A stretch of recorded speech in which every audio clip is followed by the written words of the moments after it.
సర్వాధికారి కనుక, సర్వశక్తి కలిగిన వాడు కనుక మరణాన్ని తన గుప్పెట్లో తీసుకున్నాడు, మరణాన్ని ఓడించి పడేశాడు. సహోదరి సహోదరులు, మనందరికీ ఒక శుభవార్త ఏంటో తెలుసా?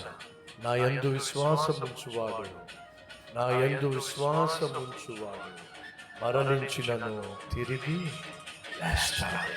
ఎందుకు యేసుక్రీస్తు ఆ మాట చెప్పగలిగాడండి? తాను లేచాడు కదండి. యేసుక్రీస్తు మరణించి తిరిగి లేచాడు కాబట్టి అని అంటున్నాడు, నా పిల్లలు కూడా మరణించినా సరే తిరిగి లేస్తారు. ఎంత అద్భుతమైనటువంటి నిరీక్షణ! క్రైస్తవ సంఘమా, క్రైస్తవ సమాజమా, మనం ఎంత గొప్ప ధన్యులము, భాగ్యవంతులము అంటే మరణానికి భయపడాల్సిన అవసరం లేదు.